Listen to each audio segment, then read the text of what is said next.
नमस्कार, स्वागत है आपका। मैं हूं आपके साथ प्रशिता शर्मा। हरियाणा के 5 बार के सीएम रहे ओम प्रकाश चौटाला का निधन हो गया है। वे 89 साल के थे। उनको गुरुग्राम स्थित उनके घर पर दिल का दौरा पड़ा और उन्हें अस्पताल ले जाया गया, लेकिन बचाया नहीं जा सका। ओम प्रकाश चौटाला का लंबा राजनीतिक करियर रहा है। अपने परिवार की राजनीति परंपरा को उन्होंने आगे बढ़ाया। चौटाला परिवार की तीसरी पीढ़ी हरियाणा की राजनीति में सक्रिय है। हाल ही में हरियाणा चुनाव के पहले उन्होंने कहा था कि अभी मैं स्वस्थ हूं, 115 साल तक जीऊंगा, लेकिन 5 महीने बाद ही उनका निधन हो गया। हरियाणा के मुख्यमंत्री रहे देवीलाल की 5 संतानों में सबसे बड़े ओम प्रकाश चौटाला का जन्म 1 जनवरी 1935 को हुआ। सबसे दिलचस्प बात उनकी पढ़ाई को लेकर रही कि शुरुआती शिक्षा के बाद उन्होंने अपनी पढ़ाई छोड़ दी, लेकिन जब 2013 में शिक्षक भर्ती घोटाले के दौरान जब चौटाला तिहाड़ जेल में बंद थे, तब उन्होंने 86 साल की उम्र में पहले 10वीं और फिर 12वीं की परीक्षा पास की। उनके राजनीतिक सफर के बारे में आपको बताते हैं। 1968 से चुनावी राजनीति शुरू हुई। पहला चुनाव अपने पिता के देवीलाल की परंपरागत सीट एलानाबाद से लड़ा। हार गए, लेकिन हार नहीं मानी। चुनाव में गड़बड़ी का आरोप लगाते हुए हाईकोर्ट पहुंच गए। 1 साल बाद लालचंद की सदस्यता रद्द कर दी। 1970 में उपचुनाव हुआ। जनता दल के टिकट पर चुनाव लड़ा और पहली बार विधायक बने। उनके पहली बार मुख्यमंत्री बनने की कहानी कुछ ऐसी रही कि जब 1985 में लोंगोवाल समझौता हुआ, जिसमें चंडीगढ़ और रावी व्यास की जल बंटवारे से जुड़ा मामले शामिल थे और इसे लेकर हरियाणा में आक्रोश था।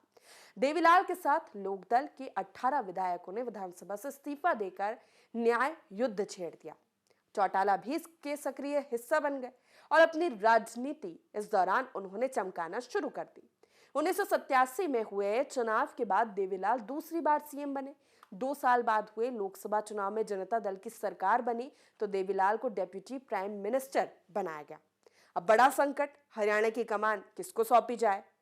गहन चिंतन के बाद डेप्यूटी प्राइम मिनिस्टर देव की शपथ लेने से पहले दिल्ली में लोकदल के विधायकों के साथ बैठक ली देवीलाल ने और ये ऐलान किया कि ओम मेरी जगह हरियाणा का सीएम बनेगा।